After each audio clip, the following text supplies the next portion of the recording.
All right, let's jump straight into it. We're looking at what happens when two of the biggest forces in tech, AI and crypto, finally start to converge. And look, this isn't just some flash in the pan trend. We're talking about the start of a really powerful new combination, and we're going to break down what that actually means. You gotta love this quote from our source material, right? It really just sets the scene perfectly.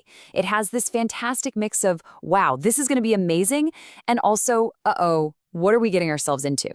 It frames the whole discussion. We are literally on the verge of giving AI its own bank account.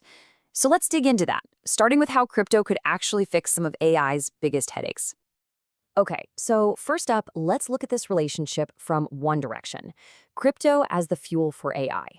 Because right now, AI has a couple of massive, and I mean massive, problems that are holding it back. So, if you want to build a really powerful AI, you need two things: tons and tons of high quality data and an insane amount of computing power. And for the longest time, who's had all that? A handful of giant tech companies, right? That creates a huge wall for everybody else. But what if you could just completely break that up?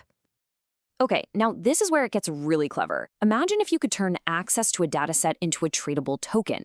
So instead of data just being locked away on some corporate server, it's out there on an open marketplace. This one idea could completely flip the economics of how AI gets trained.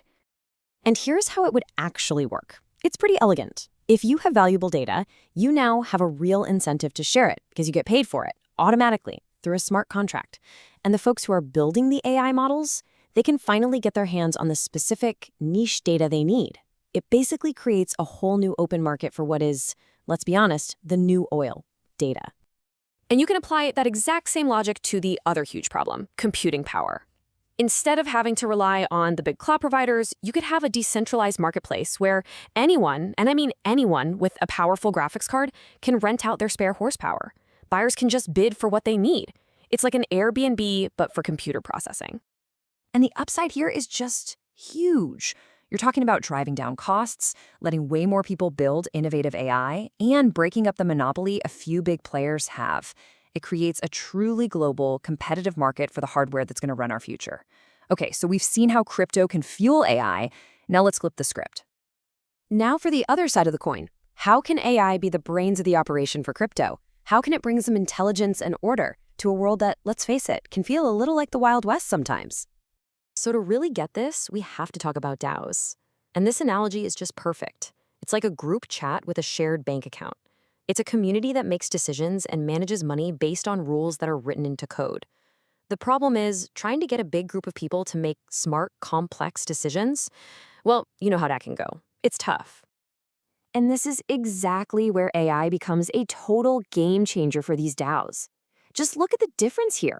Before AI, every member had to slog through dense technical proposals. With AI, you can get an instant summary, have it flag the biggest risks, and even run a simulation of what might happen if the proposal passes. It just makes collective decision-making so much smarter. And it's not just about voting. Think about security. AI can be the ultimate watchdog for the entire crypto space. It can scan code for bugs before hackers find them. It can spot weird transaction patterns that look like fraud, and it can detect when someone's trying to manipulate the market. It just makes the whole ecosystem a whole lot safer for everyone involved. So we've seen how they can help each other, right? Crypto gives AI resources and AI gives crypto intelligence. But the really mind-bending stuff happens when they stop just helping each other and they actually fuse together into something completely new. This is what's being called the rise of the on-chain agent. And here it is, the key concept. We can give an AI its own unique identity on the blockchain, its own digital passport, and its own crypto wallet. A wallet isn't just for a person anymore.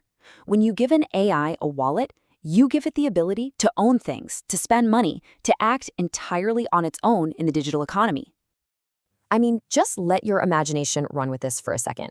We're talking about an AI that can own digital property, sign contracts, vote in a DAO, and, get this, even launch other AI agents. These are autonomous economic entities that just run 24/7, executing whatever strategy is baked into their code.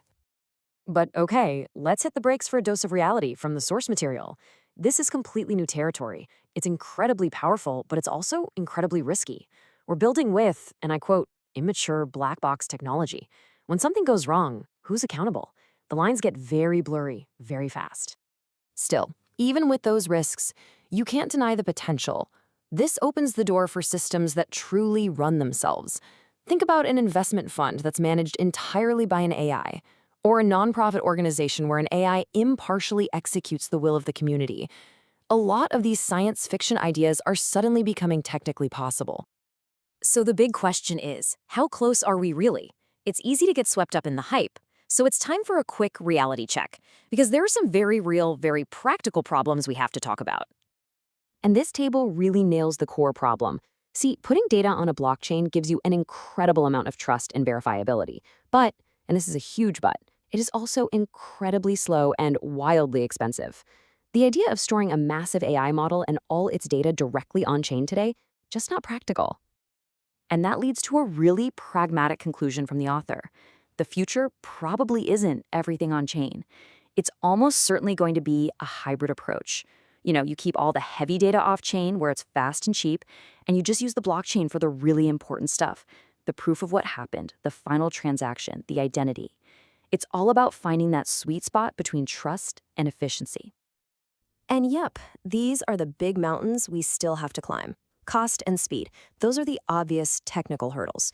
But there are also deeper philosophical ones, like how do you enforce the rules when there's no central authority? The complexity and the risk, as the source makes very clear, are just everywhere you look. But let's circle all the way back to the main point here, because it's important. Despite all those hurdles, this is what is happening right now. The building blocks are being put into place. We are creating the tools for AI to be more than just a thing we use, but an autonomous agent that's an active participant in our economy. That is a profound shift in how the world works. And that, of course, leaves us with the ultimate question. For the longest time, all this was theoretical, just stuff to talk about. But the tech is arriving, the tools are being built, and so the conversation has to shift. It's no longer a question of can we do this? The real question is, should we?